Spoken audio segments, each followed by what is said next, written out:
আজকের গল্প পাগলা দাশুর আজব অভিযান। পাগলা দাশুকে চেনে না এমন লোক নেই।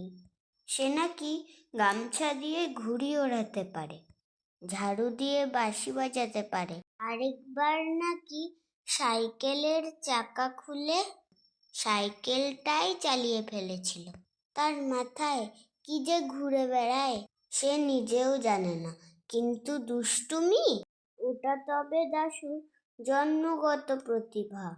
একদিন সকালে স্কুলে ঢোকার সময় দাশু হাঁটতে হাঁটতে বলল, আজ কিছু একটা হবেই, দেখি কি হয়। স্কুলে ঢুকেই সে দেখে হেডমাস্টার মশাই গেটের সামনে দাঁড়িয়ে মুচকি হাসছেন। দাশু অবাক, হেডমাস্টার হাসছেন? নিশ্চয়ই কোনো বুদ্ধি করে আমাকে ধরার প্ল্যান। তবু সে গেট পার হলো। তখনই কেউ একটা বল ফেললো দাশুর পায়ের কাছে।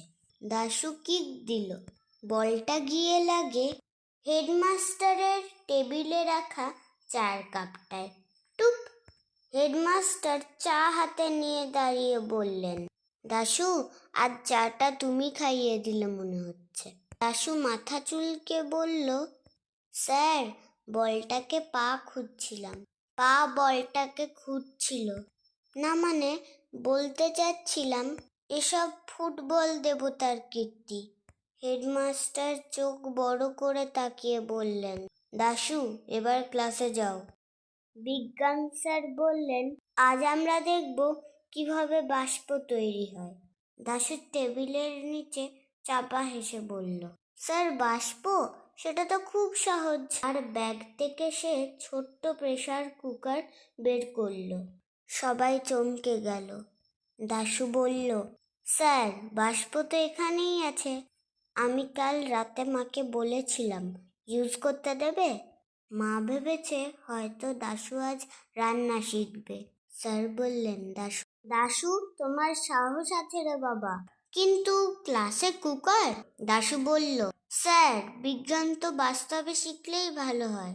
ঠিক তখনই কুকারের ঢাকনা ফিস করে আওয়াজ করতে লাগলো।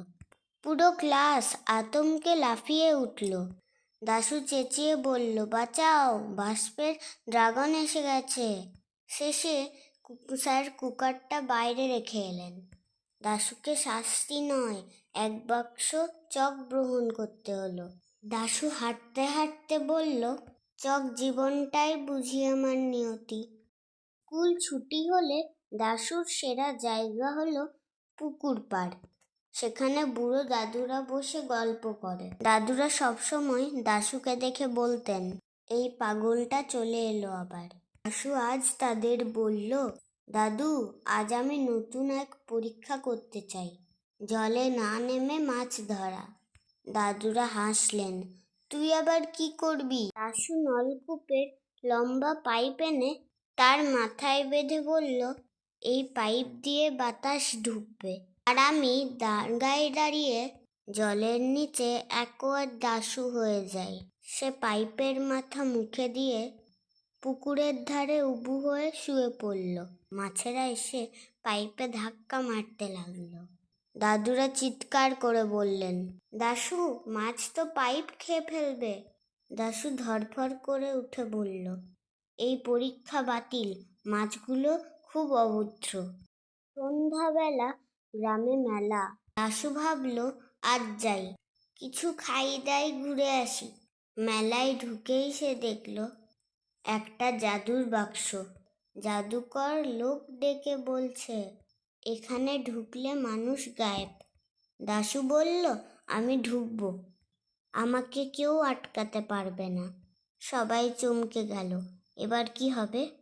দাশু বাক্সে ঢুকতেই ধুপ, বাক্সটা কেঁপে গেল। জাদুকর বলল, এত ওজনের ছেলেকে সামলানো কঠিন। বাক্স খুলতেই দেখা গেল দাশু নেই। সবাই অবাক। ঠিক তখন পাশের আম গাছের ওপরে দাশু গলা চড়িয়ে বলল, আমি উড়তে পারলাম, জাদু সত্যি। আসলে বাক্সের পেছনে একটা ছোট্ট দরজা ছিল। দাশু তা দিয়ে বের হয়ে গাছে উঠে পড়েছিল। জাদুকর মাথা চুলকে বলল, এই ছেলেকে ঠিক করা মুশকিল। হঠাৎ মেলায় বিদ্যুৎ চলে গেল। সবাই অন্ধকারে হাঁপাচ্ছে। দাশু গলা চড়িয়ে বলল, দাঁড়াও, দাশু আছে তো? সে নিজের ব্যাগ থেকে 4টে টর্চ, ছাতা, দড়ি ইত্যাদি সব বের করে একটা আজব আলো যন্ত্র বানালো। টর্চগুলো ছাতায় টেপ দিয়ে লাগিয়ে ছাতাটি মাথার ওপর ঘোরাতে লাগলো। আলো ঘুরছে, নাচছে, ঝিলমিল করছে। লোকজন হাততালি দিয়ে বলল, বাঁচালি রে দাশু। দাদু এসে বলল, আমার ধারণা ছিল তোকে যেদিন ঠিক মতো ব্যবহার করা যাবে, দেশ বাঁচবে। দাশু হেসে বলল, দাদু, আজ তো শুধু মেলায় বাঁচালাম।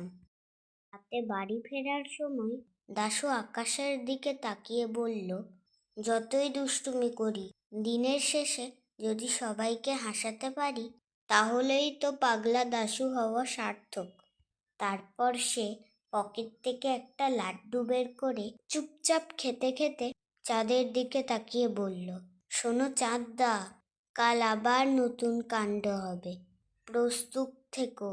আর চাঁদটা যেন হেসে বলল, এই পাগলটাকে থামানোই যাবে না। নমস্কার। গল্প পড়াটা যদি তোমাদের ভালো লাগে, কমেন্ট করে প্লিজ জানিও, আর চ্যানেলটি সাবস্ক্রাইব করে পাশে থেকো।